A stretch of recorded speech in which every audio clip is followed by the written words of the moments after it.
Good morning, good afternoon, or good evening, and Merry Christmas. Welcome to the Wristwatch News Channel. I'm Nick, and this is a review of the San Martin version 1 Aqua Terra Homage. The version 1 doesn't actually have an Aqua Terra style case. It's got a Railmaster or a Seamaster, vintage Seamaster 300 style case. This version 1 was a release from WatchDives in conjunction with San Martin, and San Martin have since released a version 2 that does have a Aqua Terra style case with the Lear lugs and a nice bracelet and the on-the-fly adjustment clasp. Am I angry that they didn't mention they were going to be releasing a version 2? 2 months after releasing the version 1? No, not at all, not at all. Not at all. If you're new to the channel, we review watches, watch accessories, and talk about watch-related content. So if that's your bag, you're in the right place. Returning subscribers, I've only got one thing to say to you. How you doing? Hey, Merry Christmas. Yeah, you have a good Christmas. We get lots of watches. Releasing a version 2 not long after version 1. If the first version has flaws that need to be rectified, fair enough. You know, get that version 2 out as soon as you can. But I don't like it when these AliExpress and Swiss brands make out that they're doing a limited release or a limited run and then release another version of it not long after. It really gets my goat. One of the reasons I bought this version 1 San Martin WatchDives Omega Homage is because they said it was a limited release. It was like 200, 250 of each colorway. There's only 2 colorways. This blue dial and the steel dial with the blue indexes and blue hands. And I thought, wow, I got to get in on that. And I was really happy that I managed to snag one. And then, 2 months later, they released the version 2 that's got the Aqua Terra style case with the Lear lugs. It's got nice bracelet that's more in keeping with the Aqua Terra.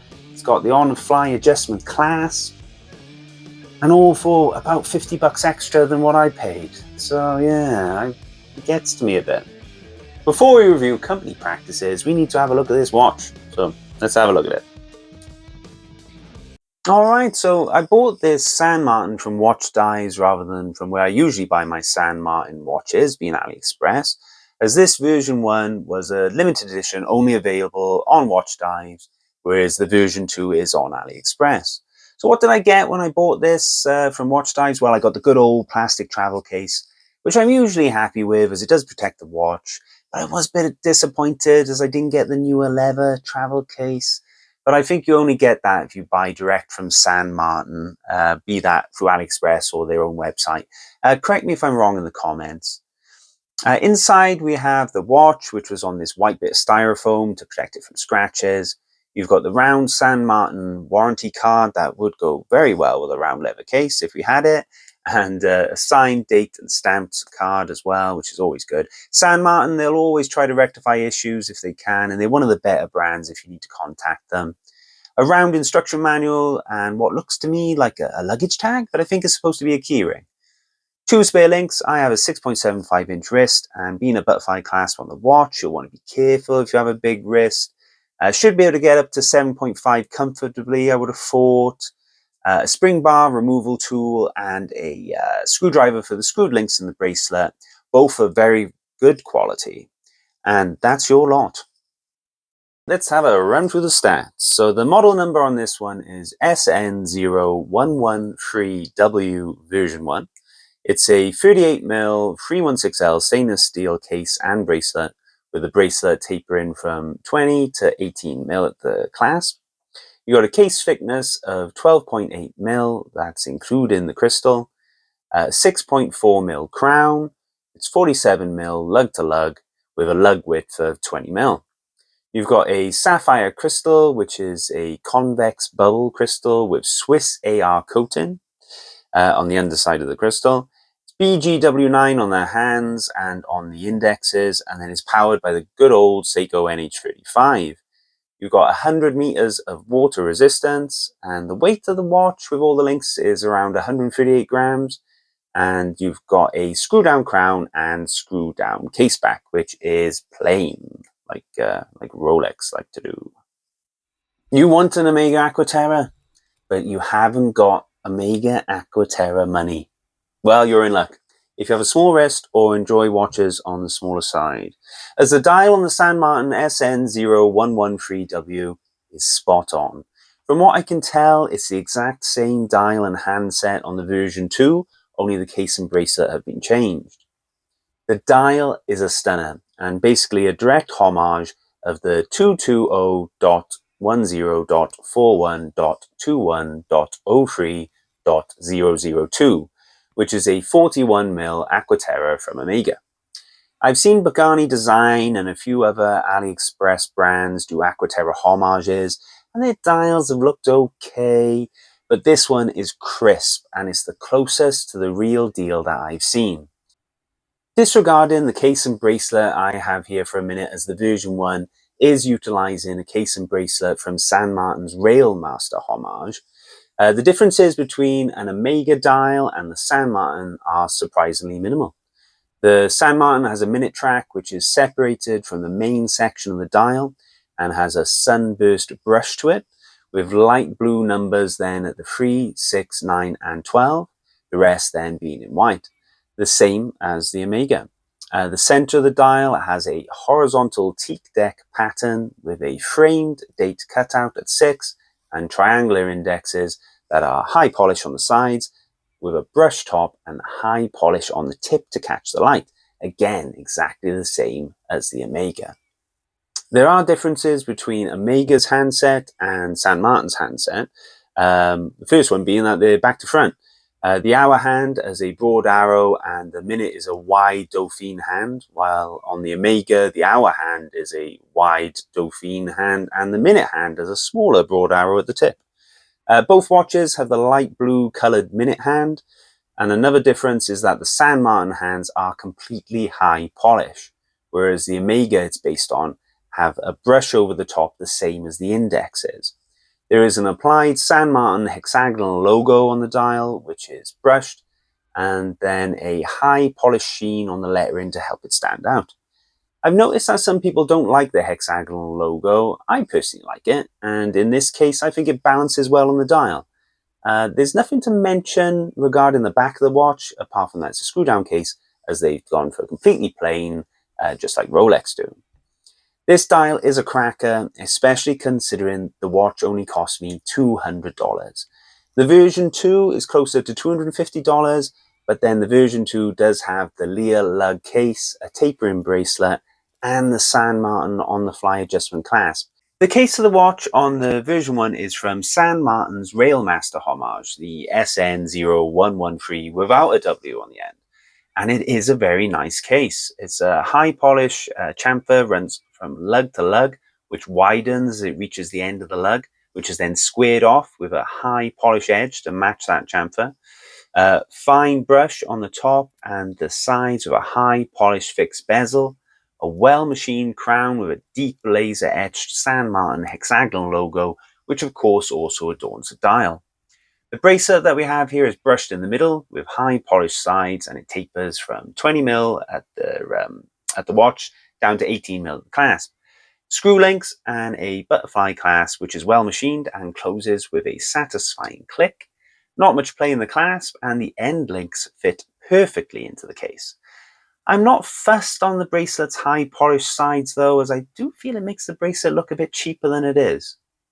As mentioned earlier, you can pick up the version 2 now for about $250. There's 4 colorways to choose from. The blue that we have here, a white dial with orange accents, a white silver dial with blue hands and indexes. I'm not sure if they're firmly blued or painted on. If you have a blue hand index version and you can tell whether or not it's firmly blued, can you let me know in the comments? I'd really like to know. There's also a green dial with no other color accents, but at the time of releasing this video, that one seems to be sold out everywhere. I touched on this in the intro, and I'm going to revisit for a little bit, as I'd like to get your opinion on it. And that's brands, be that AliExpress or big Swiss brands, releasing a version 2 not long after version 1, or releasing multiples of what is supposed to be limited models. What are your thoughts on this? Does it bug you when brands do this, or are you happy that other watch enthusiasts can get in on a similar watch? Let me know what your thoughts are on this practice in the comments, as I'd really like to know, because it quite bugged me when San Martin sold this version 1 in a limited release through WatchDives, and then a month and a half later, they bring out a version 2 with a Lear lug case, better bracelet, better clasp, and it's annoyed me a bit, I gotta admit. Alright, back to the San Martin and the good, the bad, and the ugly of this watch. So, the good. The dial is basically the same as on an Omega. It's crisp, the indexes are almost as well finished as on the Omega. It's very good. The case and bracelet, although not Aqua Terra, they are very well made. The 38mm size for a smaller wrist, if you like your watches a little smaller, is spot on. The bad, the hands, although really well finished, are lost a little on the dial due to being completely high polish. There was a reason Omega brushed the tops of theirs, and it's that legibility. The date disc is a bit janky. The size or the font, I'm not sure which it is that bother me. It doesn't really quite go with the size of the dial and the watch. If it was color matched, I think this would have negated this feeling a bit. When you're on double digits, it's fine, but when it's in single digits, they just look really big to me. It just looks weird.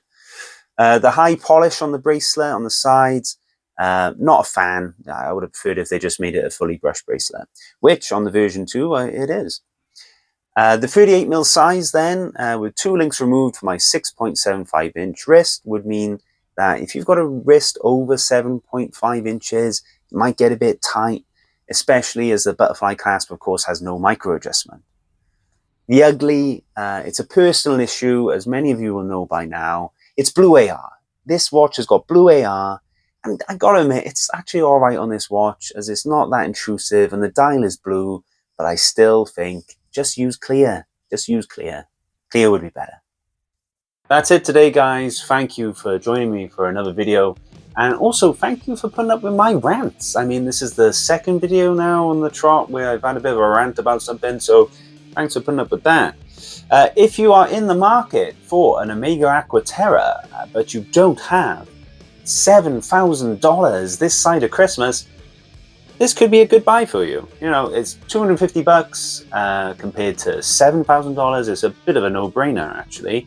Especially for what you're getting. You're getting some, real quality watch here, as long as you're okay with the smaller size.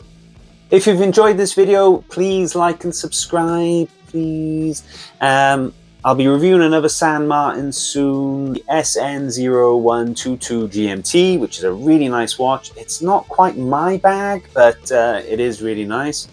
And also, if you're thinking of picking up this San Martin version 2, of course, Aqua Terra Homage, please consider using the affiliate link in the description. It really helps the channel out and helps me keep going. I've avoided James Bond cliches throughout this video, Omega, Aqua Terra, James Bond, but I've avoided that so far. But I thought I would end with a quote from a spy who is a homage to James Bond. It was quite apt. I'm looking for a terrorist and an ocelot. Not necessarily in that order.